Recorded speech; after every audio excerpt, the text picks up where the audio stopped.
I just bought a 7-unit apartment building, and in this video, I'm going to explain why I went with a commercial property versus a residential property. Stay tuned.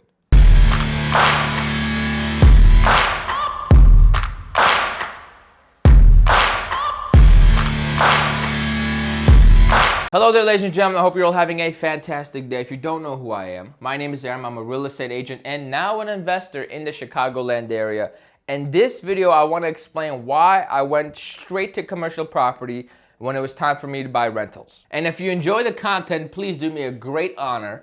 Like, comment with your thoughts, feedback, what you think is residential or commercial better. I'd like to know what you plan to invest in first, all that stuff. Leave it in the description.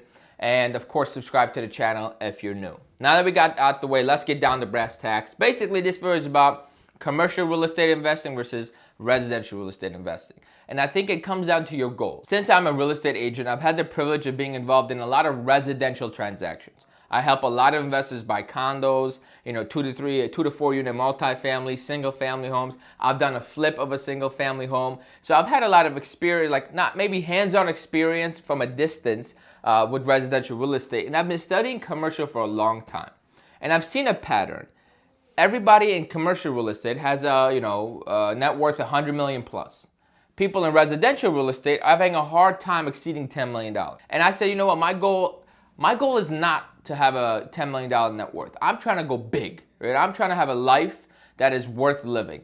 And I don't think I could do that as quickly, as efficiently, and as effectively, per se, I'm running out of words to say, with residential real estate. It's just not scalable, and the revenue opportunity, the income opportunities are so limited, right? Because literally your entire business is based on some appraiser telling you what the property is worth, based on some other comps, yada, yada, yada. Commercial is not that way. Commercial is more like a business than it is real estate. You buying a building is the same as you buying a business. There's revenue. If you increase the revenue, you automatically increase the value of that business. I really, really like that model. Reason for it, I started real estate helping people rent places. So I'm very familiar with how to find tenants, how to vet tenants, what makes a good tenant, what makes a bad tenant, how easy it is to raise the rent, all that stuff, right? I've seen it from the perspective of the tenant, from the landlord, from the buyer, to the seller, to the investor, right? So I've seen all different perspectives. And as an operator, I know for a fact I could come in, make certain repairs that have the highest value add, and raise the rents and raise the value of my property. So that's why when I had $250,000 to invest, I sat down, I said, okay, I don't want to do flips anymore because I did one flip. It took about 3 months. I made $38,000. Yes, that was great.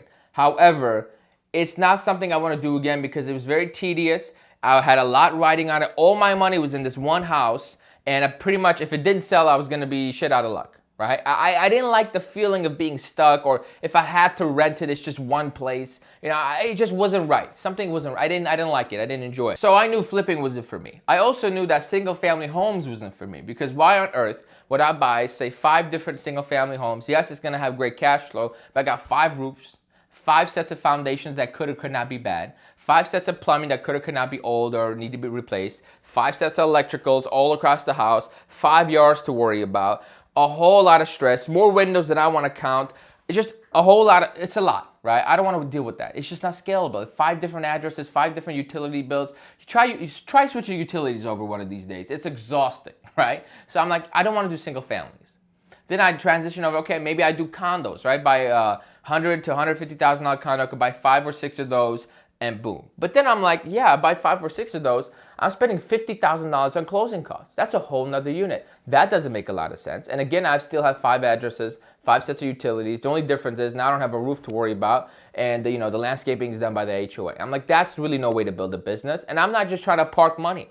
I'm trying to grow money. So then I started discovering, but researching commercial real estate, the multifamily side. Because while that is still considered commercial real estate, it's still residential property. Like people are living there as their home.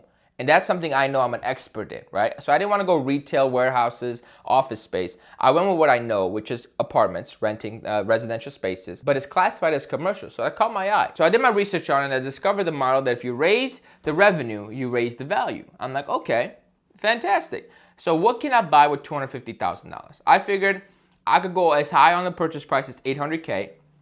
Fantastic. That opens me up to a lot of opportunities. less competition because very few people could buy multifamilies like this or even want to buy multifamilies like this because they think it's too risky, it's too big, right? When vice versa, buying a single family home is a lot more risky than a 7-unit apartment building, okay? So I thought about all these and I started looking and I found this one place, right? The one I bought for $730,000. And I learned so much and I confirmed time and time again that I made the right decision. So the reason I went with the commercial property is just more opportunities to win, number one, higher profit margins, and lower risk. Now, if I give you an asset class that's got a lot of winning opportunities, right? Higher profit margins and lower risk, why on earth would you want to go with something else, right? That was what was going on in my head. So I bought this property for $730,000, and during the closing, because it was getting so much in rent, I actually had to bring less money to closing than my actual down payment. I had no closing cost, all right? The security deposits that we had collected, the rents that were due to me at closing, plus the tax proration was more than enough for me to bring, basically my down payment was $182, just my down payment, which was 25%. I only had to bring $179,000. How great is that? And now that I own the building, the rents are 30% below market. I'm in the process of making some light renovations, and I'm going to be raising the rents, which is, vice versa, going to increase the revenue, which is going to increase the value of my building. And here's how the numbers shake out, folks. My building that I bought for $730,000, that I, being an operator, am able to raise the rent, stabilize it, and get a cash flow positive, making $33,000 a year. Net operating income before debt service would be like $73,000. If I use a cap rate in my area with $73,000 net operating income, if you know how the cap rate work is, basically net operating income divided by the cap rate, you get the value. My building will be worth nearly $1.1 million. Poof. And that's 3 months from now. There's not a flip on earth you can make that type of margin on. It doesn't exist unless you're buying luxury properties. But the risk of flipping a luxury home is so insane that you might as well just build something brand new. It just doesn't make sense. Too much risk for the volatility of the market right now. And 1.1 is what it's worth. I could refinance it if I like, take the money out cash free, get my entire deposit back, my rehab costs, and then some, and still own the asset and go do it again. I could sell it and pretty much double my money. I go from $250,000 to $500,000 like that, and now I get access to $1.5 million worth of real estate. Those are the deals I get access to, right? And you see how easy it is for me to grow. $1.5 million. Now, the higher the price, the higher margin you have for profit. If I'm buying a $1.5 million building, you better believe I'm buying that building because I can make at least $400,000 when I'm done with it. Okay, I'm not buying it so I can make $100,000. The more, like if it's a $10 million building, you better believe I'm buying that so I can make $1 million profit. You see, as you scale up, it becomes easier and easier to make money, and you just can't do that with single family homes because ultimately you can only spend so much on a single family home for it to be reasonable.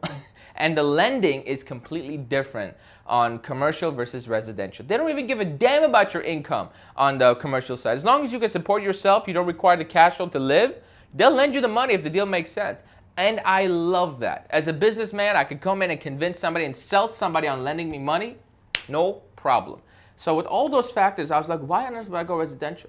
And as somebody that actually represents investors that are looking to, build their portfolio, I'm having a hard time showing condos when I know that their money would be better spent in a commercial property. So I'm trying to what my new goal is as a real estate agent and investor is help my small-time investors grow to where they have now $150,000 to $250,000 to invest. And that right away we're going to go into commercial real estate, multifamily properties, 5 units and up, right? And then I'm going to help them grow just like I'm growing. And that's the name of the game. So that's why I decided to buy an apartment building versus a few condos, a townhouse, or any type of single family home. Just a better use of your money. And I suggest you do your homework and you do the same. Thank you for watching. If you would like some one-on-one coaching from me, link is in the description. And I suggest instead of you paying me $150 an hour to have an hour of my time, you should pay $10 a month, get the Patreon, where I do an hour weekly Q&A every Thursday, 10 a.m. Central. That's it. It's the best thing your money's going to buy. If you're a new agent, new investor, whatever, come on in. Let's chat. That being said, thank you for watching, and you have yourself a great day. Bye-bye.